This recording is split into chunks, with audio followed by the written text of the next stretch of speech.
Art TV. Yun, eto, start na naman tayo mga boss. Ito yung laging pinapagupit, hindi nawawala talaga to sa buong maghapon sa isang araw, hindi nawawala ang gupit na to. Araw-araw talaga meron ito. Pero ito, ano daw, pagmukay naman natin daw siyang artista kung pwede.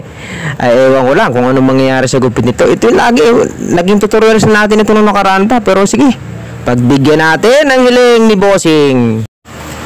Pag natapos kaya ito, palagay nyo, sino magiging kamukha niya na artista? May naisip ako ditong kamukha eh. Mamaya, isosurpresa ko kayo. Okay, andito na tayo sa part na to. Ito yung lagi nating ginagawa.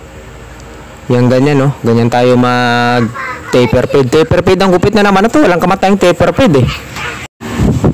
Same process tayo. Kung ano yung ginawa sa kaliwa, siyempre, ganun din sa kanan. Ito, matatapos na tayo. Napaka-easy ng gupit na to.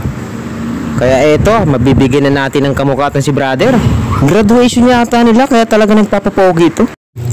Matagal-tagal na rin nating mga suki itong mga to. Taga Malumot to eh. Lugar nila malumot, pero wala na akong lumot dun eh. Kung ba't naging iba-iba yung mga pangalan ng lugar. Dito nga sa amin, Isla Noa eh. Wala namang isla. Ito ahit na tayo. Yung dyan sa part na yan, yung pinakagitna na yun, huwag nating tatasan yung pag-ahit ng mga boss. Yan o, dyan o. Yan, yung saktong ano lang siya, yung hairlines lang. Pag tumas kasi yung pangit.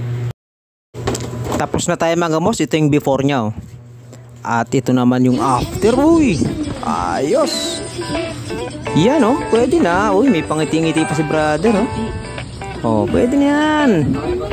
Hindi masyado maganda pero pwede na, di ba? May naisip na akong kamukhang artista nito, si Don Pepot. Joke lang.